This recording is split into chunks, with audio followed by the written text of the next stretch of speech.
Bonjour à tous. Alors, je vous remercie de m'avoir convié à cette journée. Donc, je suis le docteur Samuel Béliard, je suis médecin vasculaire à l'hôpital de Dole. Alors, c'est un horaire un peu embêtant, mais je vais essayer d'être concis et efficace pour que vous puissiez aller manger rapidement. L'idée, c'était donc de vous parler un petit peu du rôle du médecin vasculaire dans la surveillance des fistules. Donc, on attaque tout de suite. Hop. Alors, si on veut... Voilà. Pardon. Donc le défi, c'est un petit peu de croiser différents points de vue. Le point de vue de la SFMV, donc la Société française de médecine vasculaire, qui va nous donner des informations très hémodynamiques et très sur les tuyaux. Les chirurgiens vasculaires qui vont construire la chose et puis la surveiller. Et puis l'efficacité à la fin de la fistule et donc votre société savante. On a une synthèse un petit peu qui a été faite assez récemment pour reprendre les bonnes pratiques pour ce qui se passe en amont de la fistule, pendant la surveillance et puis l'impact que peut avoir le chirurgien. Donc toutes ces références-là, je vous les donnerai à la fin et c'est de ça que je me suis inspiré. Hop, voilà, on va pouvoir passer là. Ça, c'est ce qui est donné par les différentes sociétés savantes. Donc en gros, je reviendrai là-dessus à la toute fin, c'est pour la fréquence de la surveillance, parce que ça aussi, dans la discussion qu'on va avoir entre le chirurgien, le néphrologue et l'angiologue, c'est un petit peu un défi, mais j'y reviendrai juste à la fin. Dans ce que je vais vous présenter, on va parler de la fistule idéale. Donc qu'est-ce que c'est qu'une fistule idéale? Ça va être une fistule qui est facilement utilisable, qui doit permettre une épuration extra-rénale efficace, qui ne doit pas entraîner de complications pour le patient et qui doit avoir idéalement une durée de vie la plus longue possible. Ça, c'est quand tout va bien, quand tout est merveilleux. Je vous montre en même temps quelque chose qui est très important sur cette diapo, c'est ça. J'ai piqué les images à OneVasc, c'est un logiciel qui a été créé par un médecin vasculaire byzantin. Il est en train de le développer. Et en fait, pourquoi je vous montre ça? Parce que la communication entre justement le médecin vasculaire qui va voir la fistule, localiser une sténose, une diminution du débit ou je ne sais quoi, puis la communication avec le chirurgien, puis le néphrologue qui voit cliniquement, en fait, dans l'idéal, il faut qu'on arrive à tous parler de la même chose. Et le meilleur moyen de le faire, c'est pas des textes ou voilà, ce serait d'avoir un schéma qui suit le patient et qui évolue avec le patient. Donc ça existe, mais c'est encore pas forcément très développé. Je ne sais pas comment vous travaillez dans vos différents centres. Nous, on a fait la demande pour que ça arrive rapidement chez nous. En tout cas, voilà, c'est des choses qui vont permettre, je pense, d'être plus efficaces dans nos communications entre les professionnels. Alors, je vais faire participer Gérard Motte parce que sinon, je voyais qu'il était en train de s'endormir un petit peu. Tu vas voir, il n'y a pas de piège, c'est très simple. C'est un petit rébut. Alors, qu'est-ce que c'est que la fistule idéale? C'est la règle des 6. Merci Gérard, c'est bien. Alors, c'est quoi la règle des 6? Vous la connaissez tous, c'est hyper simple. Eh ben, il a adapté la règle, Gérard. Voilà. C'est donc un calibre d'au moins 6 mm pour que ce soit facilement ponctionnable. C'est une maturation d'environ 6 semaines. Parfois, on est obligé d'aller un peu plus vite, mais quand même, on dit que c'est ça la période où la veine qui change complètement de régime de pression. J'en reparlerai un petit peu, mais il faut quand même imaginer qu'on est sur un tuyau intelligent qui est théoriquement à basse pression, qui sert uniquement à faire remonter du sang tout doucement, voilà, et on le met sous pression maximale. Et donc, évidemment, ça ne se passe pas toujours comme prévu. On dit qu'il faut à peu près 6 semaines pour que ça se passe bien. Le débit, quand il est supérieur ou égal à 600 ml pour les fistules plus distales et plutôt 800 000 quand on est sur les proximales, mais au moins on dit qu'inférieur à 600 ml, on commence à avoir souvent des petits soucis. Hop. La distance par rapport à la peau, on en a parlé tout à l'heure avec la cadre de néphro. La ponction, c'est un vrai problème et plus ce sera proche de la peau, plus ce sera facile à faire, même si on peut faire des ponctions sans écho, même si voilà, mais on va beaucoup moins abîmer la veine si elle est facilement palpable et si on la trouve facilement. Et puis on dit qu'il faut qu'il y ait au moins 6 cm entre les deux insertions d'aiguilles. Ça c'est voilà, on a différents types de montage, donc c'était pour vraiment faire les 6 partout. Donc, je vais parler de deux choses, la cartographie, ce qui se passe avant la fistule, donc le bilan pré-fistule, et puis après la surveillance de la fistule. Voilà encore une fois un beau schéma on voit tout de suite que si le chirurgien a ça devant lui, donc là vous ne le voyez pas parce que c'est écrit tout petit, mais on a à chaque fois le calibre de l'artère, de la veine et la localisation, et puis les différentes variantes anatomiques qu'on pourrait trouver avec par exemple une division haute d'une artère brachiale, des choses comme ça. Ça parle beaucoup plus que n'importe quel tableau ou texte qui dit que 3 cm en aval de l'anastomose, on a un effet, etc. Donc ça, c'est vraiment, je pense, l'avenir, enfin le présent, mais malheureusement pas toujours le cas, parce que souvent c'est des schémas, parce que c'est fait à la main, et qu'il existe des choses qui nous permettent, au présent ou au futur proche, j'espère, de donner ça tout de suite au chirurgien pour avoir les infos de qu'est-ce qui va marcher et comment ça peut marcher. Bon, ça je vais passer très vite, vous connaissez tous comment on voit un patient initialement, on va voir s'il est droitier, gaucher, les différents facteurs de risque. On sait très bien qu'un patient qui a 20 ans et des magnifiques veines, ça va se développer beaucoup plus, voire trop, que quelqu'un qui est à 80 ans, qui a du diabète, du tabac et des calcifications un peu partout. On va s'intéresser aux antécédents du membre supérieur, tout ce qui est sur le plan veineux, thrombose veineuse superficielle. Malheureusement, évidemment, c'est des patients qui ont eu déjà des transfusions, qui ont déjà eu plein de choses, donc qui ont un capital veineux qui est très souvent abîmé. On peut avoir aussi des chambres implantables, des pacemakers. Donc tout ça, c'est des choses, on doit être attentif à tout ça. Comment on fait un bilan clinique ? L'idée, c'est de se mettre dans une position qui va ressembler à la position de dialyse, de regarder le patient torse nu, parce que ça va, par exemple, nous permettre de voir un pacemaker, une chambre implantable, enfin vraiment déshabiller le patient. On met un garrot, pas forcément pour la partie très clinique, mais après pour la partie hémodynamique, pour pouvoir donner des calibres de veines et d'artères, surtout de veines sous garrot. Et puis, on va donc commencer par de l'inspection, voir ce qu'on va trouver. Hop, une manœuvre de Allen qui va être intéressante pour savoir comment comment fonctionne notre arcade palmaire. Est-ce qu'on a un apport par l'artère radiale, un apport par l'artère ulnaire? Est-ce que les deux sont fonctionnels? Est-ce que l'arcade profonde et superficielle sont fonctionnelles? Ça va nous donner des indications importantes pour la suite. Là, je vous ai remis juste de la nouvelle nomenclature. C'est aussi assez important qu'on parle des mêmes choses, d'avoir, en tout cas avec les équipes avec lesquelles vous parlez, les chirurgiens, les médecins vasculaires, que tout le monde parle de la même chose, parce que on a une nouvelle nomenclature de l'anatomie du membre supérieur, et donc c'est important que tout le monde dise les mêmes choses, et puis qu'on puisse, par ce biais-là, parler des mêmes variations anatomiques quand il y en a.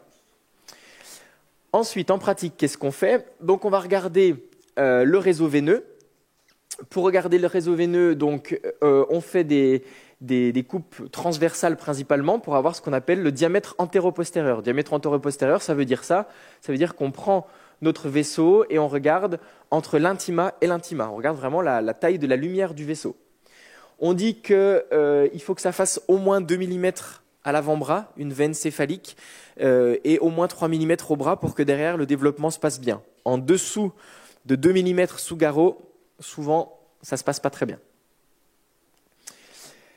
Sur le plan artériel, on va donc donner un petit peu les particularités anatomiques, notamment ce qu'on a quand même dans 10% des cas, qui est la division haute de l'artère brachiale. Et puis, on va aussi essayer de transmettre au chirurgien sur quel terrain il va tomber. Parce qu'on peut avoir des choses comme ça, c'est-à-dire un beau vaisseau avec un flux laminaire, un signal triphasique et donc une artère qui est en très bon état. On aura un bon pouls, on n'aura pas du tout ni de calcification, ni de rigidification, ni de problème. Et puis, on a malheureusement souvent ces petites choses-là, avec une artère qui est grêle, qui est calcifiée et qui, avant toute intervention, c'est-à-dire que le chirurgien n'a encore pas mis un coup de bistouri, on a déjà un signal qui est plus ou moins altéré sur l'ulnaire, sur la radiale, avec des zones où on a déjà des cônes d'ombre avec des calcifications. Donc évidemment, l'intervention et la manière dont le chirurgien va s'y prendre, ça doit être pris en compte. Et parfois, rien que sur ces critères-là, on va conseiller d'aller directement se faire une brachiocéphalique donc au bras et pas aller tester du tout la distalité, même si on sait qu'on va encourager d'aller le plus en distalité possible pour pouvoir éventuellement remonter par la suite. Mais voilà, ça c'est des paramètres qui sont importants. Donc c'est à la fois morphologique et hémodynamique, ça va nous dire comment ça passe avant d'avoir commencé d'attaquer les choses. Hop. Donc en synthèse d'un bilan pré-fistule, qu'est-ce qu'on va dire? On va prioriser évidemment une fistule native c'est-à-dire qu'on va retarder au maximum l'utilisation des prothèses, même si on a des fistules qui parfois marchent mieux, entre guillemets, avec une prothèse, mais on sait avec les risques infectieux, avec ces choses-là, donc on va chercher au maximum, avec le garrot, tout ce qu'on peut proposer aux chirurgiens par rapport au bilan veineux et artériel. Donc le pontage prothétique, c'est uniquement si on voit qu'il n'y a pas rien de réalisable ou si on est déjà en deuxième, troisième, quatrième intervention. La plus distale possible, ça je vous l'ai dit, et puis si possible sur le membre non dominant, ça c'est pareil, hein, c'est vraiment à discuter, ça va dépendre de s'il n'y a plus rien à gauche, ben on va aller voir également forcément ce qui se passe à droite. Actuellement, pour vous dire qu'on n'est pas forcément, on a des progrès à faire, ça c'est un bilan pré-fistule comme nous on le présente à Dole, et on voit que malheureusement, ben, on a encore beaucoup sur du calibre, de l'endroit, du descriptif, et très peu sur du schéma qui serait beaucoup plus visuel et évolutif. Et donc on aimerait tendre vers ce genre de choses pour plusieurs raisons. Hein, je vous disais, l'idée c'est d'avoir une communication facile et surtout de pouvoir faire évoluer les choses, parce que grâce à ce logiciel-là, il suffit que la fistule soit créée par le chirurgien, et moi, le jour où je la recontrôle 4 ou 6 semaines plus tard, je prends ma veine céphalique, je la branche entre guillemets sur mon artère radiale, et je décris que au 11 mai, on en est à cet épisode-là. Et quand je la revois 6 mois plus tard, je dis qu'il y a un petit anévrisme qui s'est mis au niveau du point de ponction artérielle, etc. Et ça permet d'avoir un outil unique qui se transmet entre le néphrologue, le médecin vasculaire et le chirurgien.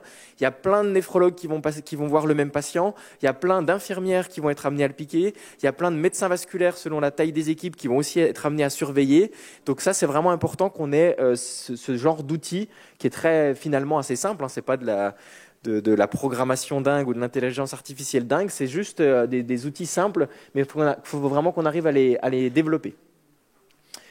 Donc, en synthèse d'un bilan pré-fistule, on doit pouvoir se concerter entre le néphrologue, qui va avoir, en fonction du contexte, du degré d'urgence et des alternatives, un besoin plus ou moins urgent et rapide. Le médecin vasculaire, il va se prononcer sur les chances de succès ou de risque intermédiaire, donc par rapport à ce qu'il a trouvé en termes de calibre des veines, de localisation et d'état artériel sous-jacent, il va pouvoir dire là on est plutôt sur quelque chose qui devrait marcher, pas marcher, et je propose du radiocéphalique, du brachiocéphalique, du brachiobasilique avec superficialisation, etc. Et puis le chirurgien, lui, il va être confronté à la faisabilité et il va faire ce qu'il peut par rapport à tout ça. Donc ça, c'est la concertation finale. Dans l'idéal, il faudrait presque pouvoir faire un petit staff, une réunion avec tous ces gens-là en disant voilà, je viens de trouver ça, qu'est-ce que t'en penses, tu y vas, et voilà. Évidemment, c'est rarement le cas. Nous, on est un hôpital périphérique, donc on peut évidemment, on en discute, on s'appelle, on a une conversation, un échange régulier avec les chirurgiens, mais il n'empêche que c'est pas toujours simple. J'ai ressorti juste quelques chiffres parce que le reste du topo veut vraiment essayer d'avoir des images et des choses pratiques. Il faut avoir en tête que 23% des FAV, le taux d'échec primaire, c'est 23%. Donc, alors c'est de la littérature qui est plus ou moins critiquable. C'est pas forcément que du français, c'est pas forcément que de la technique comme nous on peut faire, mais les grandes études ressortent ça. Ça veut quand même dire que quasiment un patient sur 4, quand on l'adresse pour une fistule, on peut s'attendre à ce que ça marche pas tout de suite très bien. C'est pas forcément le chirurgien qui a mal bossé, c'est pas forcément mais le terrain du patient néphrologique fait ça. La perméabilité primaire donc ça c'est l'intervalle de temps entre la création de la fistule et la première thrombose ou la première angioplastie, etc. On dit qu'à 1 an c'est 60%, à 2 ans c'est 51%. Donc on voit que un patient sur 2 aura eu besoin dans les 2 ans d'avoir au moins soit une désobstruction, soit une angioplastie, soit une réfection d'anastomose, etc. Donc on est sur quand même des patients qui vont être un impact sur la qualité de vie qui est très important. Et puis la perméabilité secondaire, donc c'est l'intervalle de temps entre la création de l'abord et son abandon, 71% à 1 an et 64% à 2 ans. Voilà pour le bilan pré-fistule. Je reviens en arrière, c'est pas une bonne idée, je vais avancer. Maintenant, quand on va être sur la surveillance de la fistule, donc la fistule est fabriquée, qu'est-ce qu'on fait nous en tant que médecin vasculaire? On va faire un interrogatoire pour différencier deux situations. Est-ce qu'on est dans un suivi, dans un examen de routine, ou est-ce qu'on est adressé par le néphrologue parce qu'il y a une difficulté de dialyse, une recirculation, un point de nécrose, etc. Alors voilà, est-ce qu'on est sur de la routine ou de l'urgence, ou en tout cas une question qui nous est posée, adressée. On va évidemment regarder le membre supérieur, on va le palper avec le SRIL, voir s'il y en a uniquement un, on regarde de l'anastomose qui diminue progressivement, ou s'il y a d'autres endroits où ça vibre et où là, faut peut-être s'interroger sur une sténose. On peut faire la manœuvre du lever de bras pour voir un petit peu comment se vidange notre fistule qui est sous tension. Et puis, on peut écouter, je ne l'ai pas noté, mais on peut aussi faire évidemment une auscultation. On connaît tous le bruit d'un SRIL, on va dire, entre guillemets physiologique, c'est pas vraiment physiologique parce que c'est déjà une création qu'on a fait, mais quelque chose qui passe bien avec une accélération qui est juste due au changement et de calibre et de direction. Et puis on a tous entendu déjà un cri de la mouette, ce qu'on appelle vraiment une sténose serrée, où vraiment c'est râpeux. Et là on sait très bien que c'est pas juste une accélération et une histoire de jeu de l'hémodynamique, mais qu'il y a une sténose sous-jacente. On appelle ça comme ça, cri de la mouette, je sais pas si voilà.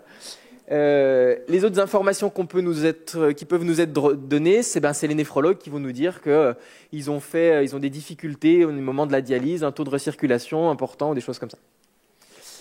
Hop. Donc en pratique, je vous ai mis des images parce que c'est ça qui parle le plus. On installe le patient de cette manière-là chez nous, et c'est ce qui est recommandé, c'est-à-dire qu'on le met en position un peu comme il serait pendant sa dialyse, avec à nouveau torse nu parce qu'il y a des fois des choses qui se passent au niveau de la racine du membre supérieur, une circulation veineuse collatérale ou des choses qui sont intéressantes à regarder. On regarde l'œdème, on interroge le patient, est-ce qu'il a des douleurs, est-ce qu'il y a des signes de vol cliniques.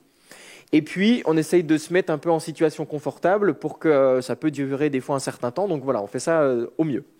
Et puis, voilà le type d'appareil qu'on a chez nous pour regarder notre patient et notre dialyse. Qu'est-ce qu'on fait en premier ?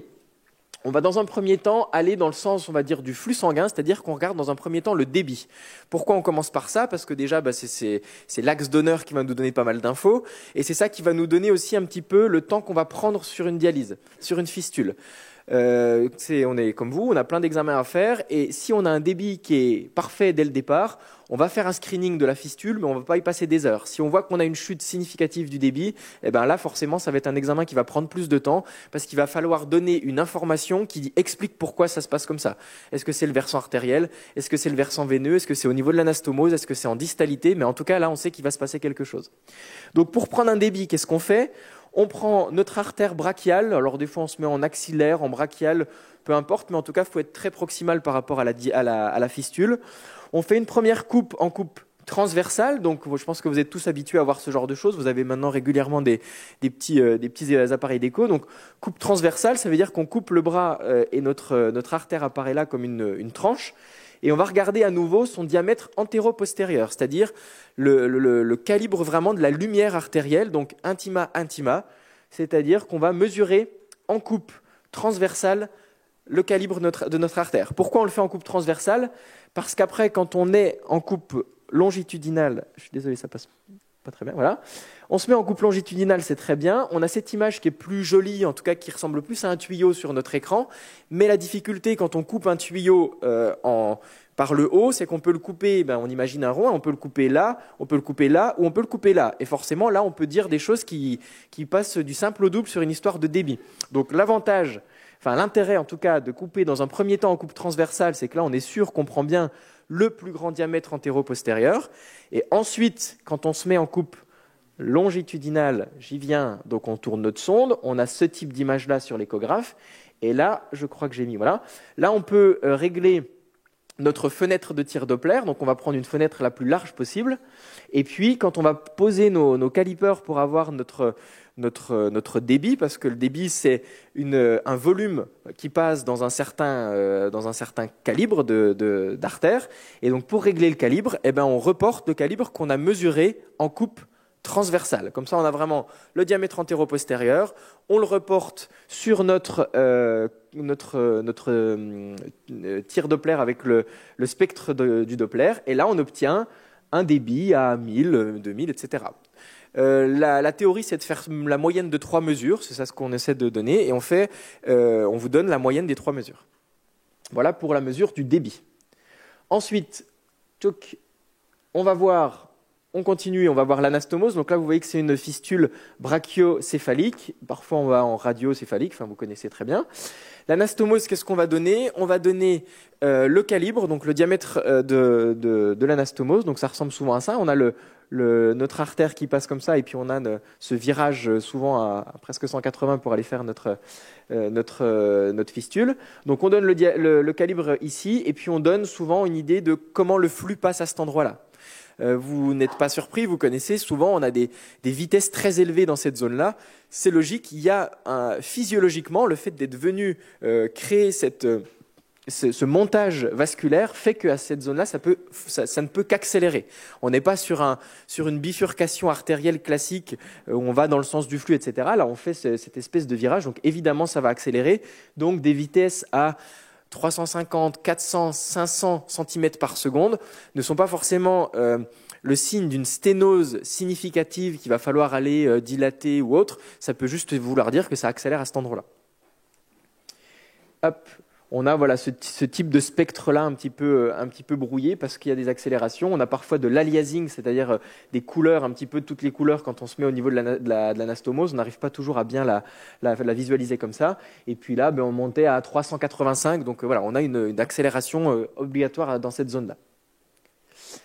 Après avoir regardé l'anastomose, on va remonter sur la fistule. Donc là, on est toujours chez le même patient. On remonte sur point de ponction artérielle, point de ponction veineux, puis après on ira voir la jonction. Donc le point de ponction artérielle, on le décrit. On va dire s'il est un petit peu abîmé par les ponctions itératives, on va parfois conseiller de le bouger parce qu'on voit qu'il y a vraiment une zone avec un faux anévrisme, quelque chose ou un espèce d'hématome là qui est en train de se former et qui va être gênant à la ponction ou qui peut ensuite créer un peu un risque de thrombose ou autre chose. Donc on va avoir une description très morphologique et puis on va expliquer souvent la taille aussi du point de ponction artérielle avec ce que je décris, je crois, juste après, la notion d'anévrisme. Je crois que j'en parle après. Bon, j'en parlerai juste après. On remonte toujours un petit peu sur notre fistule et puis on va voir le point de ponction veineux. Pareil, on prend un diamètre antéro-postérieur et puis on se met en coupe transversale pour avoir la zone là. Et puis tout ce qui va se passer entre ces différents points stratégiques, on va le décrire aussi. C'est-à-dire que si on a une sténose qu'on découvre ici, on va forcément vous la donner pour vous et pour le chirurgien. Voilà, je voulais juste dire un petit mot sur un anévrisme. Un anévrisme, pourquoi c'est embêtant? Parce qu'en fait, la tension pariétale, donc la tension qui s'exerce sur la paroi du vaisseau, elle dépend de la pression artérielle, ça c'est une chose, mais aussi du diamètre, divisé par l'épaisseur. Donc plus on a un diamètre qui est important, plus on a un cercle vicieux d'un anévrisme qui augmente. C'est la même chose au niveau des anévrismes de l'aorte abdominale, etc. Donc on sait qu'un anévrisme, spontanément, il ne va pas se résoudre. Donc c'est pour ça qu'on va vous conseiller des fois de plus piquer à cet endroit-là, ou parfois on va conseiller au chirurgien, quand on voit que l'épaisseur du vaisseau est tellement fine que ça devient vraiment dangereux, de faire une anévrismographie, c'est-à-dire de redonner un conduit un peu plus rectiligne, parce que sinon c'est un peu sans fin. Et le fait de ponctionner régulièrement une veine, elle n'est pas faite pour ça non plus, donc forcément ça va la fragiliser encore et c'est un cercle on peut aggraver les choses encore à ce niveau-là. On va ensuite vous donner souvent une description de la jonction avec le réseau veineux profond. Donc c'est aussi pour ça qu'il faut que notre patient soit complètement dévêtu, parce que quand on a une veine céphalique, la jonction avec la veine céphalique, elle se fait au niveau de la sous-clavière dans cette zone-là. Avec la veine basilique, elle se fait dans la veine axillaire à ce niveau-là. Et donc on va essayer de vous donner un petit peu des infos sur la partie proximale du membre supérieur. On a parfois du mal parce que il y a de l'os, il y a des différentes anatomies un peu particulières, mais voilà, on essaye de vous donner des infos à ce niveau-là pour vous dire, parce qu'une sténose, elle peut aussi se passer à ce niveau-là.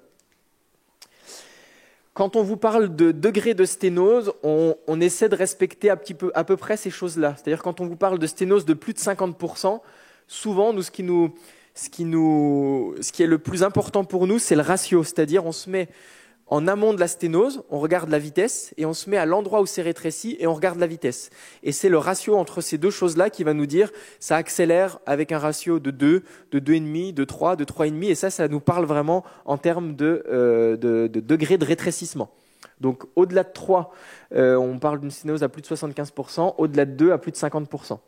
Et puis, on considère que le haut risque de dysfonctionnement, c'est quand morphologiquement, le rétrécissement, on commence à être en dessous des 2 mm, c'est que vraiment là, ça devient un petit peu compliqué. Voilà. Hop, j'avance, je crois que j'ai bientôt fini. Donc voilà le type de schéma que peut faire ce logiciel, c'est ce que je vous disais tout à l'heure. Donc on peut dire qu'il y a une sténose ici à 50%, on peut dire qu'il y a un point de ponction qui fait 16 mm, on peut même donner sa profondeur par rapport à la surface de la peau, comment est le point de ponction veineux, on peut dire qu'ici il y a une sténose, on peut aussi intégrer un pontage, on peut intégrer un stent, donc il y a plein de petites choses, et ça, d'une fois qu'on a ça sous les yeux, eh ben, on ne se pose pas 10 000 fois la question, on peut aller tout de suite cibler la zone dangereuse, et le chirurgien pourra également nous dire, ben voilà, j'ai fait ça à tel endroit, et ça c'est très important. Et puis on peut aussi, sur le même schéma, indiquer le débit. Donc c'est vraiment des choses sur lesquelles je pense qu'on doit tous évoluer. Hop, j'avance. J'ai encore 3 minutes. L'idée, c'est juste d'essayer de se mettre d'accord. Donc on n'y arrivera pas forcément, mais sur quand est-ce qu'on doit surveiller une fistule, parce qu'il y a des impératifs de disponibilité des médecins vasculaires, il y a des impératifs de maturation de la fistule, il y a des urgences parce qu'il y a une fistule qui marche plus. Donc qu'est-ce que nous dit l'AMEVA? L'AMEVA, c'est quoi? C'est l'association des médecins vasculaires hospitaliers qui a sorti en 2019.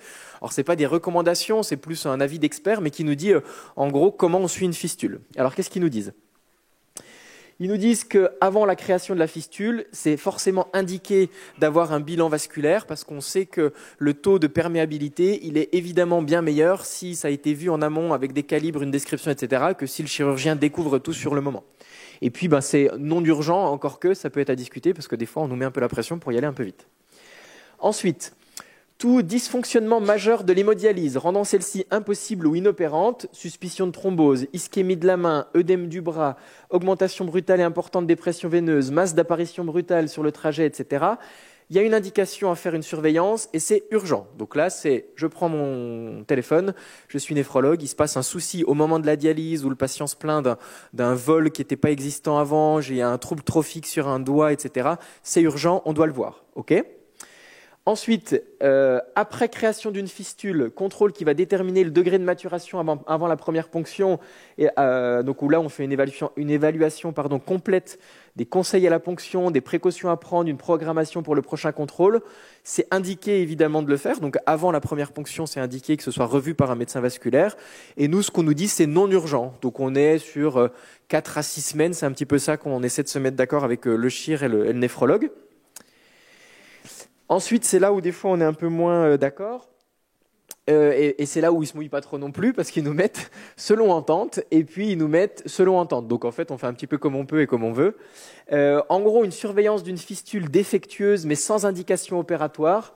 Surveillance des ectasies, des hypodébies, des signes évocateurs. Donc en gros, une fistule qui va pas top, il faut qu'on la surveille et ils nous disent selon entente. Donc là, voilà, nous on est sur du 2 mois, du 3 mois. Des fois, on a même certains patients, c'est tous les mois. C'est vraiment qu'on n'est pas loin de l'indication opératoire. Donc voilà, quand on est sur une fistule qui nous plaît pas trop ou qui plaît pas trop au néphrologue, on est sur les 2-3 mois et puis on va la revoir comme ça.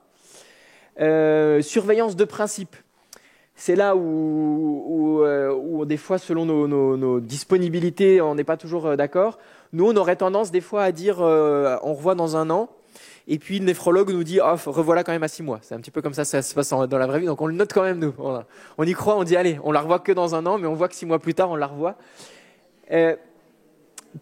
Voilà, il y a quand même une indication. Enfin, quand on va regarder, alors c'est des examens qui sont rapides, donc quand même à la fin on accepte parce que souvent si on voit que le débit n'a pas bougé, on vous le dit pas, mais en vrai ça nous prend 5 minutes parce qu'on va pas aller plus loin et puis c'est très bien. Si en fait le débit il a bougé. Et qu'on a une diminution qui est de l'ordre de 20-25%, et ben là de nous-mêmes on va vous dire on va aller détecter évidemment ce qui se passe. S'il y a une indication opératoire, on va le dire tout de suite. Et puis sinon de nous-mêmes on va dire là on revoit à 2 mois parce que ça veut dire que on met en danger, en péril l'abord. Et donc là on n'a pas forcément envie d'aller être obligé de faire une thrombolyse ou une thrombectomie. Donc là on va jouer là-dessus. Et puis voilà, ils nous disent pas de consensus sur la périodicité des contrôles de FAV qui fonctionnent bien. Tout dépend du fonctionnement du réseau, de la qualité de la surveillance clinique, etc., etc. Donc voilà, là c'est un petit peu de l'entente. Je sais pas comment vous fonctionnez. Et voilà. Et juste, pourquoi je mettais ça, c'est parce que la démographie des médecins vasculaires, elle est pas top. Je ne sais pas comment c'est chez vous en Bourgogne, Franche-Comté, etc. Mais globalement, le constat, il est à peu près le même partout, que ce soit dans les CHU, dans les centres périphériques ou voilà. Et actuellement, le gros problème qu'on a, c'est ça. C'est que on a quasiment 40% des angiologues qui ont plus de 60 ans et ça représente 675 départs en retraite. Et avec la nouvelle maquette d'internat, etc., on est sur une arrivée de 230 médecins par an. Donc les bilans et les comptes ne sont pas à l'équilibre du tout. Donc c'est pas pour vous inquiéter, mais c'est pour vous dire que les demandes à 2 mois ou à 3 mois ou à 6 mois, c'est pas forcément évident. Voilà. Hop. Je vous ai remis la biblio, donc je me suis beaucoup inspiré. Nous, on a eu ce qu'on appelle dans la Société française de médecine vasculaire un trimestriel qui s'appelle la lettre du médecin vasculaire. Ils sont accessibles sur le site de la SFMV. Et alors les photos que moi j'ai prises, c'est des photos de chez nous, mais il y en a d'autres et c'est très très pédagogique, très très fait par comment dire, étape par étape. Donc si ça peut vous intéresser, c'est voilà. Je vous remercie. Je dois avoir fini là-dessus.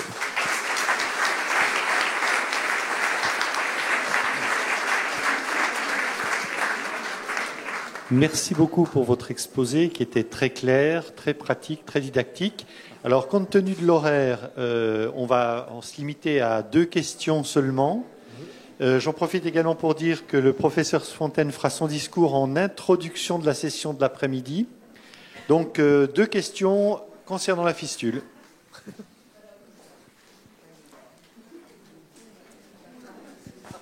Gérard ? Puisque personne ne dit rien. Juste, tu ne nous as pas parlé des données des mesures des index de résistance. Oui. Tu les mesures où? Et finalement, tu nous les mets, mais on sait que quand c'est très élevé, il y a sûrement une sténose plus en distalité, enfin plus haut. On imagine que c'est ça, mais finalement, on ne sait pas trop. On n'est pas formé à ça. Merci. Et encore merci de ta présentation. Bonne question. Alors, ça apparaît là. Donc, c'est au moment de la mesure du débit. Donc, c'est pour savoir comment le sang va entrer dans le membre supérieur. Là, qu'est-ce que nous donne quand on analyse le spectre? Donc l'index de résistance, là, il est à 0,59. C'est la différence entre le pic de systole et la fin de la diastole. Donc c'est cet index-là. Donc là, il est calculé automatiquement par la machine. Qu'est-ce que ça veut dire? Ça veut dire qu'un index qui est entre, en gros, 0,5 et 0,8, inférieur à 0,8 en tout cas, on a... alors pour refaire, on va reprendre à la base. Quand on a un secteur vasculaire qui est très résistif, c'est-à-dire quand on va vasculariser un muscle par exemple, notre index de résistance il est à 1. Ça veut dire quoi? Ça veut dire qu'on a même un rebond au niveau de notre écho-doppler. Je crois qu'on en a une juste avant. Hop, je me remets dessus, comme ça on a vraiment tout. Oui, je l'ai juste dans le bilan de préfab. Voilà. Là, par exemple, on a un index qui est à 1, c'est-à-dire qu'entre le pic de la systole et la plus basse valeur en diastole, on revient à 0. Donc on a un index qui est à 1, on a même un signal qu'on appelle triphasique. Ça veut dire que là, on a un système qui est parfaitement résistif. Ça, c'est le cas donc, de tout ce qui est musculaire, ou parfois, quand il y a... on va dire comme ça. Ensuite, là, qu'est-ce qu'on fait? On crée un shunt. On met une veine sur l'artère. Donc, au lieu que le flux artériel parte dans le vaisseau artériole, capillaire et revienne par une veine, etc. Donc, on n'est plus dans un système résistif. On a créé un shunt en mettant une veine sur notre artère. Donc, on a ouvert les vannes. Quand on ouvre les vannes, on va diminuer la résistivité du flux vasculaire dans le membre supérieur. Donc, il se passe ça. Tchac. Tchac. Tchac. Et c'est exactement... Donc là, je vous avais mis un beau spectre. Quand c'est beau, c'est comme ça.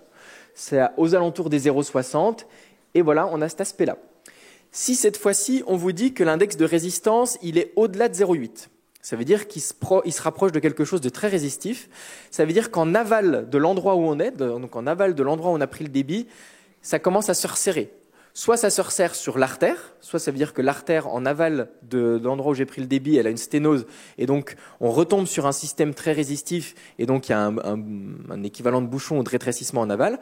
Soit c'est notre veine qui, au lieu d'être bien ouverte et d'ouvrir en grand les vannes, eh ben, il y a une sténose dessus. Donc au-delà de 0,8, on dit que l'index de résistance est élevé, Et ça, c'est un facteur de mauvais pronostic et un facteur de risque de thrombose de la fistule. Si la sténose est sur la fistule, et si c'est sur l'artère, bah, c'est un risque de thrombose, carrément d'ischémie du membre supérieur. Si cette fois-ci l'index est trop bas, on peut avoir des index à 0,4 voire à 0,3. Ça veut dire que là, on a probablement un hyperdébit associé parce qu'on a les veines qui sont ouvertes en trop gros.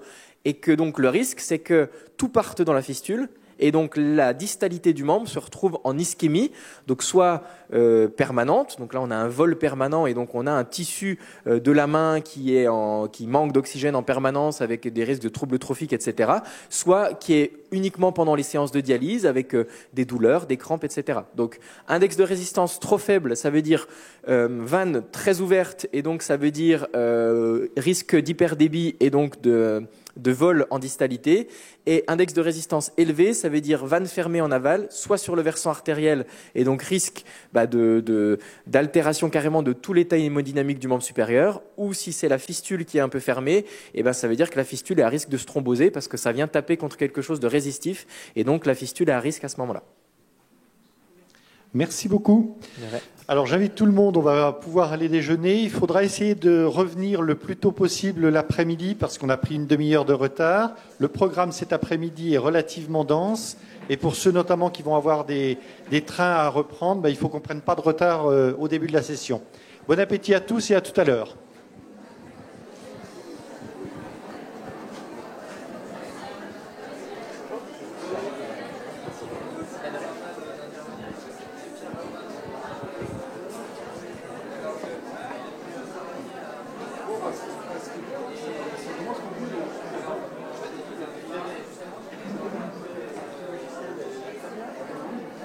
Bonjour à tous. Alors, je vous remercie de m'avoir convié à cette journée. Donc, je suis le docteur Samuel Béliard, je suis médecin vasculaire à l'hôpital de Dole. Alors, c'est un horaire un peu embêtant, mais je vais essayer d'être concis et efficace pour que vous puissiez aller manger rapidement. L'idée, c'était donc de vous parler un petit peu du rôle du médecin vasculaire dans la surveillance des fistules. Donc, on attaque tout de suite. Hop. Alors, si on veut... Voilà. Pardon. Donc le défi, c'est un petit peu de croiser différents points de vue. Le point de vue de la SFMV, donc la Société française de médecine vasculaire, qui va nous donner des informations très hémodynamiques et très sur les tuyaux. Les chirurgiens vasculaires qui vont construire la chose et puis la surveiller. Et puis l'efficacité à la fin de la fistule et donc votre société savante. On a une synthèse un petit peu qui a été faite assez récemment pour reprendre les bonnes pratiques pour ce qui se passe en amont de la fistule, pendant la surveillance et puis l'impact que peut avoir le chirurgien. Donc toutes ces références-là, je vous les donnerai à la fin et c'est de ça que je me suis inspiré. Hop, voilà, on va pouvoir passer là. Ça, c'est ce qui est donné par les différentes sociétés savantes. Donc en gros, je reviendrai là-dessus à la toute fin, c'est pour la fréquence de la surveillance, parce que ça aussi, dans la discussion qu'on va avoir entre le chirurgien, le néphrologue et l'angiologue, c'est un petit peu un défi, mais j'y reviendrai juste à la fin. Dans ce que je vais vous présenter, on va parler de la fistule idéale. Donc qu'est-ce que c'est qu'une fistule idéale? Ça va être une fistule qui est facilement utilisable, qui doit permettre une épuration extra-rénale efficace, qui ne doit pas entraîner de complications pour le patient et qui doit avoir idéalement une durée de vie la plus longue possible. Ça, c'est quand tout va bien, quand tout est merveilleux. Je vous montre en même temps quelque chose qui est très important sur cette diapo, c'est ça. J'ai piqué les images à OneVasc, c'est un logiciel qui a été créé par un médecin vasculaire bisontin. Il est en train de le développer. Et en fait, pourquoi je vous montre ça? Parce que la communication entre justement le médecin vasculaire qui va voir la fistule, localiser une sténose, une diminution du débit ou je ne sais quoi, puis la communication avec le chirurgien, puis le néphrologue qui voit cliniquement, en fait, dans l'idéal, il faut qu'on arrive à tous parler de la même chose. Et le meilleur moyen de le faire, c'est pas des textes ou voilà, ce serait d'avoir un schéma qui suit le patient et qui évolue avec le patient. Donc ça existe, mais c'est encore pas forcément très développé. Je ne sais pas comment vous travaillez dans vos différents centres. Nous, on a fait la demande pour que ça arrive rapidement chez nous. En tout cas, voilà, c'est des choses qui vont permettre, je pense, d'être plus efficaces dans nos communications entre les professionnels. Alors, je vais faire participer Gérard Motte parce que sinon je voyais qu'il était en train de s'endormir un petit peu. Tu vas voir, il n'y a pas de piège, c'est très simple. C'est un petit rébut. Alors, qu'est-ce que c'est que la fistule idéale? C'est la règle des 6. Merci Gérard, c'est bien. Alors, c'est quoi la règle des 6? Vous la connaissez tous, c'est hyper simple. Eh ben, il a adapté la règle, Gérard. Voilà. C'est donc un calibre d'au moins 6 mm pour que ce soit facilement ponctionnable. C'est une maturation d'environ 6 semaines. Parfois, on est obligé d'aller un peu plus vite, mais quand même, on dit que c'est ça la période où la veine qui change complètement de régime de pression. J'en reparlerai un petit peu, mais il faut quand même imaginer qu'on est sur un tuyau intelligent qui est théoriquement à basse pression, qui sert uniquement à faire remonter du sang tout doucement, voilà, et on le met sous pression maximale. Et donc, évidemment, ça ne se passe pas toujours comme prévu. On dit qu'il faut à peu près 6 semaines pour que ça se passe bien. Le débit, quand il est supérieur ou égal à 600 ml pour les fistules plus distales et plutôt 800 000 quand on est sur les proximales, mais au moins on dit qu'inférieur à 600 ml, on commence à avoir souvent des petits soucis. Hop. La distance par rapport à la peau, on en a parlé tout à l'heure avec la cadre de néphro. La ponction, c'est un vrai problème, et plus ce sera proche de la peau, plus ce sera facile à faire, même si on peut faire des ponctions sans écho, même si mais on va beaucoup moins abîmer la veine si elle est facilement palpable et si on la trouve facilement. Et puis on dit qu'il faut qu'il y ait au moins 6 cm entre les deux insertions d'aiguilles. Ça c'est on a de différents types de montage, donc c'était pour vraiment faire les 6 partout. Donc, je vais parler de 2 choses, la cartographie, ce qui se passe avant la fistule, donc le bilan pré-fistule, et puis après la surveillance de la fistule. Voilà encore une fois un beau schéma. On voit tout de suite que si le chirurgien a ça devant lui, donc là vous ne le voyez pas parce que c'est écrit tout petit, mais on a à chaque fois le calibre de l'artère, de la veine et la localisation, et puis les différentes variantes anatomiques qu'on pourrait trouver avec par exemple une division haute d'une artère brachiale, des choses comme ça. Ça parle beaucoup plus que n'importe quel tableau ou texte qui dit que 3 cm en aval de l'anastomose, on a un effet, etc. Donc ça, c'est vraiment, je pense, l'avenir, enfin le présent, mais malheureusement pas toujours le cas, parce que souvent c'est des schémas, parce que c'est fait à la main, et qu'il existe des choses qui nous permettent, au présent ou au futur proche, j'espère, de donner ça tout de suite au chirurgien pour avoir les infos de qu'est-ce qui va marcher et comment ça peut marcher. Ça je vais passer très vite, vous connaissez tous comment on voit un patient initialement, on va voir s'il est droitier, gaucher, les différents facteurs de risque. On sait très bien qu'un patient qui a 20 ans et des magnifiques veines, ça va se développer beaucoup plus, voire trop, que quelqu'un qui est à 80 ans, qui a du diabète, du tabac et des calcifications un peu partout. On va s'intéresser aux antécédents du membre supérieur, tout ce qui est sur le plan veineux, thrombose veineuse superficielle. Malheureusement, évidemment, c'est des patients qui ont eu déjà des transfusions, qui ont déjà eu plein de choses, donc qui ont un capital veineux qui est très souvent abîmé. On peut avoir aussi des chambres implantables, des pacemakers. Donc tout ça, c'est des choses, on doit être attentif à tout ça. Comment on fait un bilan clinique? L'idée, c'est de se mettre dans une position qui va ressembler à la position de dialyse, de regarder le patient torse nu, parce que ça va, par exemple, nous permettre de voir un pacemaker, une chambre implantable, enfin vraiment déshabiller le patient. On met un garrot, pas forcément pour la partie très clinique, mais après pour la partie hémodynamique, pour pouvoir donner des calibres de veines et d'artères, surtout de veines sous garrot. Et puis, on va donc commencer par de l'inspection, voir ce qu'on va trouver. Hop, une manœuvre de Allen qui va être intéressante pour savoir comment comment fonctionne notre arcade palmaire. Est-ce qu'on a un apport par l'artère radiale, un apport par l'artère ulnaire? Est-ce que les deux sont fonctionnels? Est-ce que l'arcade profonde et superficielle sont fonctionnelles? Ça va nous donner des indications importantes pour la suite. Là, je vous ai remis juste de la nouvelle nomenclature. C'est aussi assez important qu'on parle des mêmes choses, d'avoir, en tout cas avec les équipes avec lesquelles vous parlez, les chirurgiens, les médecins vasculaires, que tout le monde parle de la même chose, parce que on a une nouvelle nomenclature de l'anatomie du membre supérieur, et donc c'est important que tout le monde dise les mêmes choses, et puis qu'on puisse, par ce biais-là, parler des mêmes variations anatomiques quand il y en a.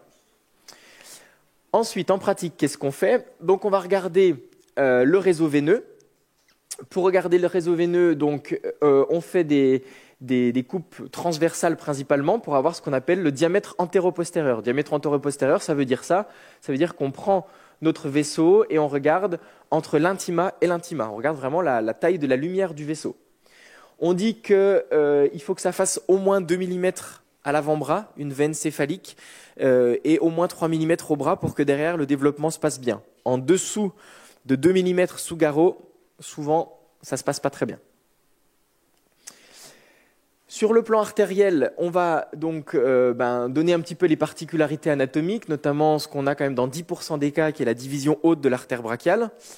Et puis, on va aussi essayer de transmettre au chirurgien sur quel terrain il va tomber. Parce qu'on peut avoir des choses comme ça, c'est-à-dire un beau vaisseau avec un flux laminaire, un signal triphasique et donc une artère qui est en très bon état. On aura un bon pouls, on n'aura pas du tout ni de calcification, ni de rigidification, ni de problème. Et puis, on a malheureusement souvent ces petites choses-là, avec une artère qui est grêle, qui est calcifiée et qui, avant toute intervention, c'est-à-dire que le chirurgien n'a encore pas mis un coup de bistouri, on a déjà un signal qui est plus ou moins altéré sur l'ulnaire, sur la radiale, avec des zones où on a déjà des cônes d'ombre avec des calcifications.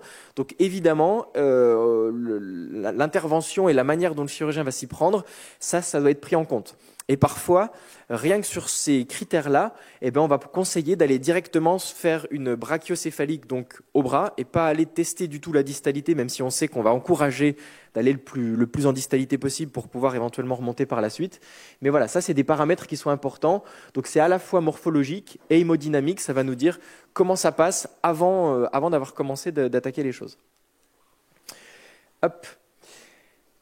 Donc en synthèse d'un bilan pré-fistule, qu'est-ce qu'on va dire ? On va prioriser évidemment une fistule native, c'est-à-dire qu'on va retarder au maximum l'utilisation des prothèses, même si on a des fistules qui parfois marchent mieux entre guillemets avec une prothèse, mais on sait avec les risques infectieux avec ces choses-là. Donc on va chercher au maximum avec le garrot tout ce qu'on peut proposer au chirurgien par rapport au bilan veineux et artériel. Donc le pontage prothétique, c'est uniquement si on voit qu'il n'y a pas rien de réalisable ou si on est déjà en deuxième, troisième, quatrième intervention. La plus distale possible, ça je vous l'ai dit. Et puis si possible sur le membre non dominant, ça c'est pareil, c'est vraiment à discuter. Ça va dépendre de s'il n'y a plus rien à gauche, on va aller voir également forcément ce qui se passe à droite. Actuellement, pour vous dire qu'on n'est pas forcément, on a des progrès à faire. Ça, c'est un bilan pré-fistule comme nous on le présente à Dole, et on voit que malheureusement, on a encore beaucoup sur du calibre, de l'endroit, du descriptif, et très peu sur du schéma qui serait beaucoup plus visuel et évolutif.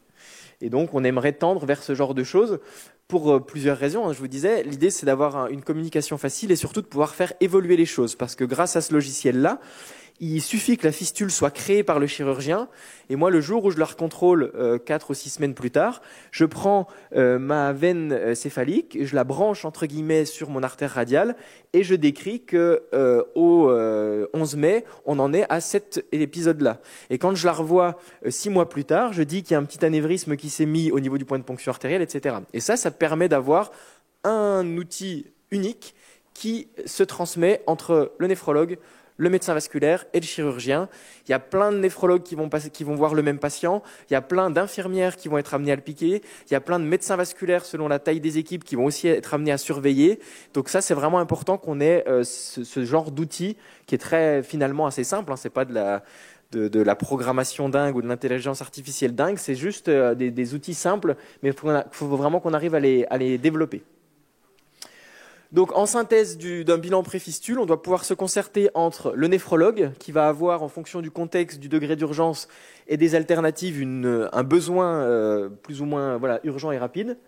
Le médecin vasculaire, il va se prononcer sur les chances de succès ou de risque intermédiaire, donc par rapport à ce qu'il a trouvé en termes de calibre des veines, de localisation et d'état artériel sous-jacent, il va pouvoir dire là on est plutôt sur quelque chose qui devrait marcher, pas marcher, et je propose du radiocéphalique, du brachiocéphalique, du brachiobasilique avec superficialisation, etc. Et puis le chirurgien, lui, il va être confronté à la faisabilité et il va faire ce qu'il peut par rapport à tout ça. Donc ça, c'est la concertation finale. Dans l'idéal, il faudrait presque pouvoir faire un petit staff, une réunion avec tous ces gens-là en disant je viens de trouver ça, qu'est-ce que t'en penses, tu y vas, et voilà. Évidemment, c'est rarement le cas. Nous, on est un hôpital périphérique, donc on peut évidemment, on en discute, on s'appelle, on a une conversation, un échange régulier avec les chirurgiens, mais il n'empêche que c'est pas toujours simple. J'ai ressorti juste quelques chiffres parce que le reste du topo veut vraiment essayer d'avoir des images et des choses pratiques. Il faut avoir en tête que 23% des FAV, le taux d'échec primaire, c'est 23%. Donc, alors c'est de la littérature qui est plus ou moins critiquable. C'est pas forcément que du français, c'est pas forcément que de la technique comme nous on peut faire, mais les grandes études ressortent ça. Ça veut quand même dire que quasiment un patient sur 4, quand on l'adresse pour une fistule, on peut s'attendre à ce que ça marche pas tout de suite très bien. C'est pas forcément le chirurgien qui a mal bossé, c'est pas forcément voilà, mais le terrain du patient néphrologique fait ça. La perméabilité primaire donc ça c'est l'intervalle de temps entre la création de la fistule et la première thrombose ou la première angioplastie, etc. On dit qu'à 1 an, c'est 60%, à 2 ans, c'est 51%. Donc on voit qu'un patient sur 2 aura eu besoin dans les 2 ans d'avoir au moins soit une désobstruction, soit une angioplastie, soit une réfection d'anastomose, etc. Donc on est sur quand même des patients qui vont être un impact sur la qualité de vie qui est très important. Et puis la perméabilité secondaire, donc c'est l'intervalle de temps entre la création de l'abord et son abandon, 71% à 1 an et 64% à 2 ans. Voilà pour le bilan pré-fistule. Je reviens en arrière, c'est pas une bonne idée, je vais avancer. Maintenant, quand on va être sur la surveillance de la fistule, donc la fistule est fabriquée, qu'est-ce qu'on fait nous en tant que médecin vasculaire? On va faire un interrogatoire pour différencier deux situations. Est-ce qu'on est dans un suivi, dans un examen de routine, ou est-ce qu'on est adressé par le néphrologue parce qu'il y a une difficulté de dialyse, une recirculation, un point de nécrose, etc. Alors voilà, est-ce qu'on est sur de la routine ou de l'urgence, ou en tout cas une question qui nous est posée, adressée. On va évidemment regarder le membre supérieur, on va le palper avec le SRIL, voir s'il y en a uniquement un, on regarde de l'anastomose qui diminue progressivement, ou s'il y a d'autres endroits où ça vibre et où là, faut peut-être s'interroger sur une sténose. On peut faire la manœuvre du lever de bras pour voir un petit peu comment se vidange notre fistule qui est sous tension.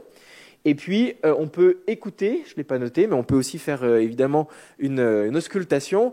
On connaît tous le bruit d'un SRIL, on va dire, entre guillemets physiologique, c'est pas vraiment physiologique parce que c'est déjà une création qu'on a fait, mais quelque chose qui passe bien avec une accélération qui est juste due au changement et de calibre et de direction.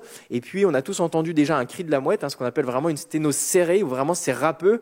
Et là on sait très bien que c'est pas juste une accélération et une histoire de jeu de l'hémodynamique, mais qu'il y a une sténose sous-jacente. On appelle ça comme ça, cri de la mouette, je sais pas si voilà.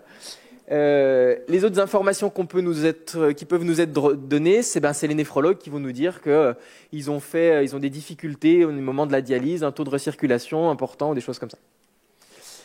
Hop. Donc en pratique, je vous ai mis des images parce que c'est ça qui parle le plus. On installe le patient de cette manière-là chez nous, et c'est ce qui est recommandé, c'est-à-dire qu'on le met en position un peu comme il serait pendant sa dialyse, avec à nouveau torse nu parce qu'il y a des fois des choses qui se passent au niveau de la racine du membre supérieur, une circulation veineuse collatérale ou des choses qui sont intéressantes à regarder. On regarde l'œdème, on interroge le patient, est-ce qu'il a des douleurs, est-ce qu'il y a des signes de vol clinique, et puis on essaye de se mettre un peu en situation confortable pour que ça peut durer des fois un certain temps. Donc voilà, on fait ça au mieux. Et puis voilà le type d'appareil qu'on a chez nous pour regarder notre patient et notre dialyse. Qu'est-ce qu'on fait en premier? On va dans un premier temps aller dans le sens, on va dire, du flux sanguin, c'est-à-dire qu'on regarde dans un premier temps le débit. Pourquoi on commence par ça? Parce que déjà, c'est l'axe donneur qui va nous donner pas mal d'infos, et c'est ça qui va nous donner aussi un petit peu le temps qu'on va prendre sur une dialyse, sur une fistule. On est comme vous, on a plein d'examens à faire, et si on a un débit qui est parfait dès le départ, on va faire un screening de la fistule, mais on ne va pas y passer des heures. Si on voit qu'on a une chute significative du débit, là forcément ça va être un examen qui va prendre plus de temps, parce qu'il va falloir donner une information qui explique pourquoi ça se passe comme ça. Est-ce que c'est le versant artériel? Est-ce que c'est le versant veineux? Est-ce que c'est au niveau de l'anastomose? Est-ce que c'est en distalité? Mais en tout cas là on sait qu'il va se passer quelque chose. Donc pour prendre un débit, qu'est-ce qu'on fait? On prend notre artère brachiale, alors des fois on se met en axillaire, en brachial, peu importe, mais en tout cas il faut être très proximal par rapport à la fistule. On fait une première coupe en coupe transversale, donc je pense que vous êtes tous habitués à voir ce genre de choses, vous avez maintenant régulièrement des petits appareils d'écho. Donc coupe transversale, ça veut dire qu'on coupe le bras et notre artère apparaît là comme une tranche. Et on va regarder à nouveau son diamètre antéro-postérieur, c'est-à-dire le calibre vraiment de la lumière artérielle, donc intima, c'est-à-dire qu'on va mesurer en coupe transversale le calibre de notre artère. Pourquoi on le fait en coupe transversale? Parce qu'après, quand on est en coupe longitudinale, je suis désolé, ça passe pas très bien, voilà. On se met en coupe longitudinale, c'est très bien. On a cette image qui est plus jolie, en tout cas qui ressemble plus à un tuyau sur notre écran. Mais la difficulté quand on coupe un tuyau par le haut, c'est qu'on peut le couper, on imagine un rond, on peut le couper là, on peut le couper là, ou on peut le couper là. Et forcément, là, on peut dire des choses qui passent du simple au double sur une histoire de débit. Donc l'avantage, l'intérêt en tout cas de couper dans un premier temps en coupe transversale, c'est que là, on est sûr qu'on prend bien le plus grand diamètre antéro-postérieur. Et ensuite, quand on se met en coupe longitudinale, j'y viens, donc on tourne notre sonde, on a ce type d'image-là sur l'échographe. Et là, je crois que j'ai mis, voilà. Là, on peut régler notre fenêtre de tir Doppler, donc on va prendre une fenêtre la plus large possible. Et puis, quand on va poser nos calipers pour avoir notre débit, parce que le débit, c'est un volume qui passe dans un certain calibre d'artère. Et donc, pour régler le calibre, on reporte le calibre qu'on a mesuré en coupe transversale. Comme ça, on a vraiment le diamètre antéro-postérieur. On le reporte sur notre tir Doppler avec le spectre du Doppler. Et là, on obtient un débit à 1000, 2000, etc. La théorie, c'est de faire la moyenne de 3 mesures. C'est ça ce qu'on essaie de donner. Et on vous donne la moyenne des 3 mesures. Voilà pour la mesure du débit. Ensuite, on continue, on va voir l'anastomose. Donc là, vous voyez que c'est une fistule brachiocéphalique. Parfois, on va en radiocéphalique. Vous connaissez très bien. L'anastomose, qu'est-ce qu'on va donner? On va donner le calibre, donc le diamètre de l'anastomose. Donc ça ressemble souvent à ça. On a notre artère qui passe comme ça, et puis on a ce virage souvent à presque 180 pour aller faire notre fistule. Donc on donne le calibre ici, et puis on donne souvent une idée de comment le flux passe à cet endroit-là. Vous n'êtes pas surpris, vous connaissez, souvent on a des vitesses très élevées dans cette zone-là. C'est logique, il y a physiologiquement le fait d'être venu créer ce montage vasculaire fait qu'à cette zone-là, ça ne peut qu'accélérer. On n'est pas sur une bifurcation artérielle classique où on va dans le sens du flux, etc. Là, on fait cette espèce de virage, donc évidemment, ça va accélérer. Donc des vitesses à 350, 400, 500 cm par seconde ne sont pas forcément le signe d'une sténose significative qu'il va falloir aller dilater ou autre. Ça peut juste vouloir dire que ça accélère à cet endroit-là. Hop. On a ce type de spectre-là un petit peu brouillé parce qu'il y a des accélérations. On a parfois de l'aliasing, c'est-à-dire des couleurs, un petit peu toutes les couleurs quand on se met au niveau de l'anastomose. On n'arrive pas toujours à bien la visualiser comme ça. Et puis là, on montait à 385. Donc voilà, on a une accélération obligatoire dans cette zone-là. Après avoir regardé l'anastomose, on va remonter sur la fistule. Donc là, on est toujours chez le même patient. On remonte sur point de ponction artérielle, point de ponction veineux, puis après on ira voir la jonction. Donc le point de ponction artérielle, on le décrit. On va dire s'il est un petit peu abîmé par les ponctions itératives, on va parfois conseiller de le bouger parce qu'on voit qu'il y a vraiment une zone avec un faux anévrisme, quelque chose ou un espèce d'hématome là qui est en train de se former et qui va être gênant à la ponction ou qui peut ensuite créer un peu un risque de thrombose ou autre chose. Donc on va avoir une description très morphologique et puis on va expliquer souvent la taille aussi du point de ponction artérielle avec ce que je décris, je crois, juste après, la notion d'anévrisme. Je crois que j'en parle après. J'en parlerai juste après. On remonte toujours un petit peu sur notre fistule et puis on va voir le point de ponction veineux. Pareil, on prend un diamètre antéro-postérieur et puis on se met en coupe transversale pour avoir la zone là. Et puis tout ce qui va se passer entre ces différents points stratégiques, on va le décrire aussi. C'est-à-dire que si on a une sténose qu'on découvre ici, on va forcément vous la donner pour vous et pour le chirurgien. Voilà, je voulais juste dire un petit mot sur un anévrisme. Un anévrisme, pourquoi c'est embêtant? Parce qu'en fait, la tension pariétale, donc la tension qui s'exerce sur la paroi du vaisseau, elle dépend de la pression artérielle, ça c'est une chose, mais aussi du diamètre, divisé par l'épaisseur. Donc plus on a un diamètre qui est important, plus on a un cercle vicieux d'un anévrisme qui augmente. C'est la même chose au niveau des anévrismes de l'aorte abdominale, etc. Donc on sait qu'un anévrisme, spontanément, il ne va pas se résoudre. Donc c'est pour ça qu'on va vous conseiller des fois de plus piquer à cet endroit-là, ou parfois on va conseiller au chirurgien, quand on voit que l'épaisseur du vaisseau est tellement fine que ça devient vraiment dangereux, de faire une anévrismographie, c'est-à-dire de redonner un conduit un peu plus rectiligne, parce que sinon c'est un peu sans fin. Et le fait de ponctionner régulièrement une veine, elle n'est pas faite pour ça non plus, donc forcément ça va la fragiliser encore et c'est un cercle on peut aggraver les choses encore à ce niveau-là. On va ensuite vous donner souvent une description de la jonction avec le réseau veineux profond. Donc c'est aussi pour ça qu'il faut que notre patient soit complètement dévêtu, parce que quand on a une veine céphalique, la jonction avec la veine céphalique, elle se fait au niveau de la sous-clavière dans cette zone-là. Avec la veine basilique, elle se fait dans la veine axillaire à ce niveau-là. Et donc on va essayer de vous donner un petit peu des infos sur la partie proximale du membre supérieur. On a parfois du mal parce que il y a de l'os, il y a des différentes anatomies un peu particulières, mais voilà, on essaie de vous donner des infos à ce niveau-là pour vous dire, parce qu'une sténose, elle peut aussi se passer à ce niveau-là.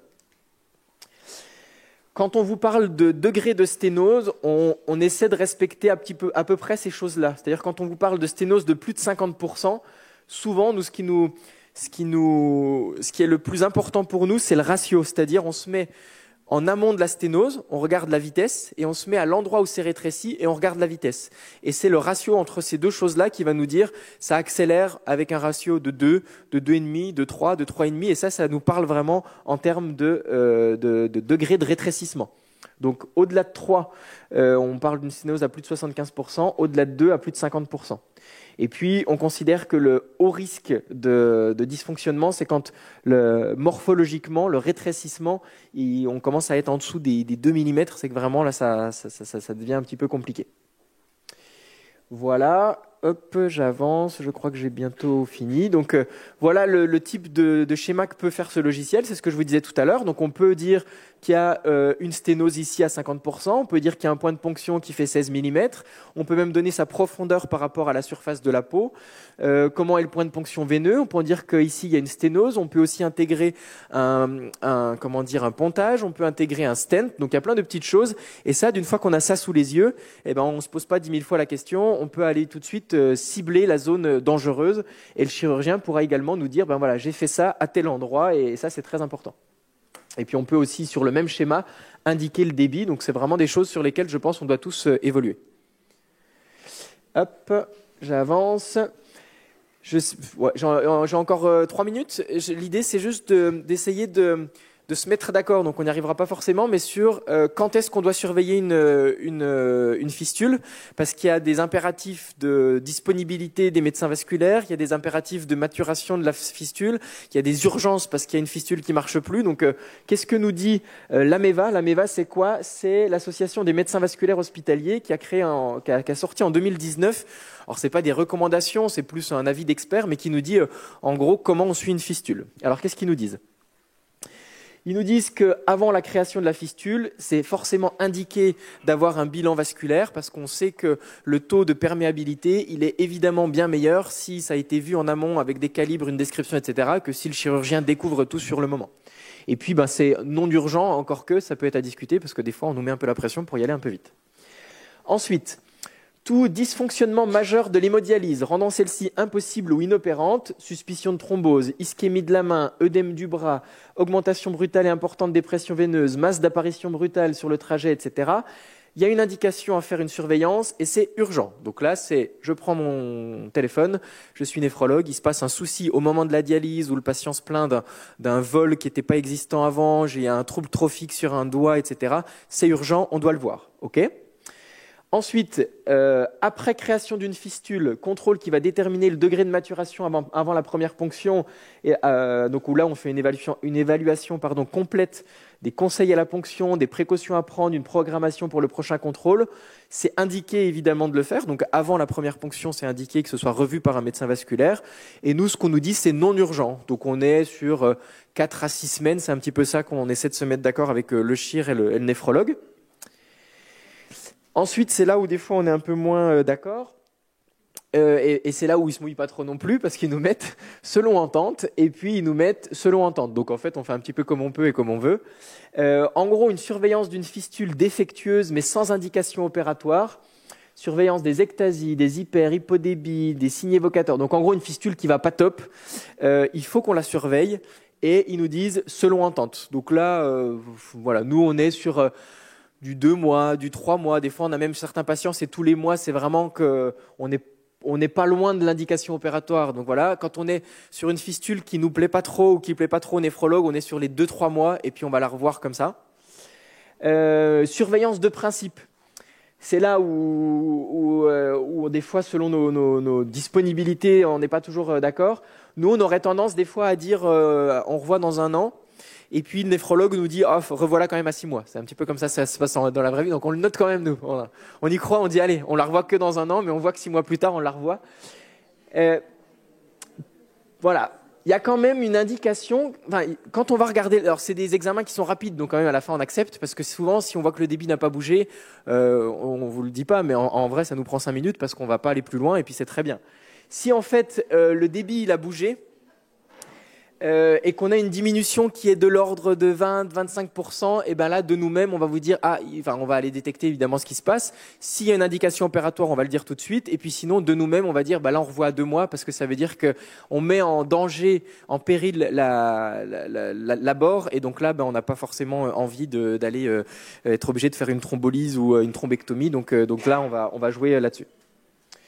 Et puis voilà, ils nous disent pas de consensus sur la périodicité des contrôles de FAV qui fonctionnent bien. Tout dépend du fonctionnement du réseau, de la qualité de la surveillance clinique, etc., etc. Donc voilà, là c'est un petit peu de l'entente. Je ne sais pas comment vous fonctionnez. Et voilà. Et juste, pourquoi je mettais ça, c'est parce que la démographie des médecins vasculaires, elle est pas top. Je ne sais pas comment c'est chez vous en Bourgogne, Franche-Comté, etc. Mais globalement, le constat, il est à peu près le même partout, que ce soit dans les CHU, dans les centres périphériques ou voilà. Et actuellement, le gros problème qu'on a, c'est ça, c'est que on a quasiment 40% des angiologues qui ont plus de 60 ans et ça représente 675 départs en retraite. Et avec la nouvelle maquette d'internat, etc., on est sur une arrivée de 230 médecins par an. Donc les bilans et les comptes ne sont pas à l'équilibre du tout. Donc c'est pas pour vous inquiéter, mais c'est pour vous dire que les demandes à 2 mois ou à 3 mois ou à 6 mois, c'est pas forcément évident. Voilà. Hop. Je vous ai remis la biblio. Donc je me suis beaucoup inspiré. Nous on a ce qu'on appelle dans la Société française de médecine vasculaire un trimestriel qui s'appelle la lettre du médecin vasculaire. Ils sont accessibles sur le site de la SFMV. Et alors les photos que moi j'ai prises, c'est des photos de chez nous, mais il y en a d'autres et c'est très très pédagogique, très très fait par étape par étape. Donc si ça peut vous intéresser, c'est voilà. Je vous remercie. Je dois avoir fini là-dessus.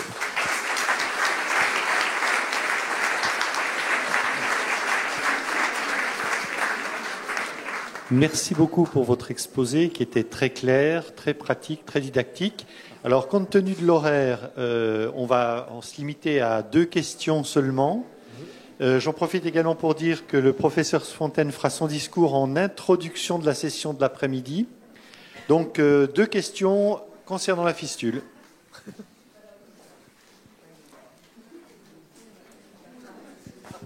Gérard ? Puisque personne ne dit rien. Juste, tu ne nous as pas parlé des données des mesures des index de résistance. Oui. Tu les mesures où? Et finalement, tu nous les mets, mais on sait que quand c'est très élevé, il y a sûrement une sténose plus en distalité, enfin plus haut. On imagine que c'est ça, mais finalement, on ne sait pas trop. On n'est pas formé à ça. Merci. Et encore merci de ta présentation. Bonne question. Alors ça apparaît là. Donc c'est au moment de la mesure du débit. Donc c'est pour savoir comment le sang va entrer dans le membre supérieur. Là, qu'est-ce que nous donne quand on analyse le spectre? Donc l'index de résistance, là, il est à 0,59. C'est la différence entre le pic de systole et la fin de la diastole. Donc c'est cet index-là. Donc là, il est calculé automatiquement par la machine. Qu'est-ce que ça veut dire? Ça veut dire qu'un index qui est entre, en gros, 0,5 et 0,8, inférieur à 0,8 en tout cas, on a... alors pour refaire, on va reprendre à la base. Quand on a un secteur vasculaire qui est très résistif, c'est-à-dire quand on va vasculariser un muscle par exemple, notre index de résistance il est à 1. Ça veut dire quoi? Ça veut dire qu'on a même un rebond au niveau de notre échodoplaire. Je crois qu'on en a une juste avant. Hop, je me remets dessus, comme ça on a vraiment tout. Oui, je l'ai juste dans le bilan de Préfam. Voilà. Là, par exemple, on a un index qui est à 1, c'est-à-dire qu'entre le pic de la systole et la plus basse valeur en diastole, on revient à 0. Donc on a un index qui est à 1, on a même un signal qu'on appelle triphasique. Ça veut dire que là, on a un système qui est parfaitement résistif. Ça, c'est le cas donc de tout ce qui est musculaire, ou parfois, quand il y a... on va dire comme ça. Ensuite, là, qu'est-ce qu'on fait? On crée un shunt. On met une veine sur l'artère. Donc, au lieu que le flux artériel parte dans le vaisseau artériole, capillaire et revienne par une veine, etc. Donc, on n'est plus dans un système résistif. On a créé un shunt en mettant une veine sur notre artère. Donc, on a ouvert les vannes. Quand on ouvre les vannes, on va diminuer la résistivité du flux vasculaire dans le membre supérieur. Donc, il se passe ça. Tchac, tchac, tchac. Et c'est exactement... Donc là, je vous avais mis un beau spectre. Quand c'est beau, c'est comme ça. C'est aux alentours des 0,60. Et voilà, on a cet aspect-là. Si cette fois-ci, on vous dit que l'index de résistance, il est au-delà de 0,8, ça veut dire qu'il se rapproche de quelque chose de très résistif. Ça veut dire qu'en aval de l'endroit où on est, donc en aval de l'endroit où on a pris le débit, ça commence à se resserrer. Soit ça se resserre sur l'artère, soit ça veut dire que l'artère en aval de l'endroit où j'ai pris le débit, elle a une sténose, et donc on retombe sur un système très résistif, et donc il y a un équivalent de bouchon ou de rétrécissement en aval. Soit c'est notre veine qui, au lieu d'être bien ouverte et d'ouvrir en grand les vannes, eh ben, il y a une sténose dessus. Donc au-delà de 0,8, on dit que l'index de résistance est élevé, et ça, c'est un facteur de mauvais pronostic et un facteur de risque de thrombose de la fistule. Si la sténose est sur la fistule, et si c'est sur l'artère, c'est un risque de thrombose, carrément d'ischémie du membre supérieur. Si cette fois-ci l'index est trop bas, on peut avoir des index à 0,4 voire à 0,3. Ça veut dire que là, on a probablement un hyperdébit associé parce qu'on a les vannes qui sont ouvertes en trop gros. Et que donc le risque, c'est que tout parte dans la fistule. Et donc la distalité du membre se retrouve en ischémie, donc soit permanente, donc là on a un vol permanent et donc on a un tissu de la main qui manque d'oxygène en permanence avec des risques de troubles trophiques, etc.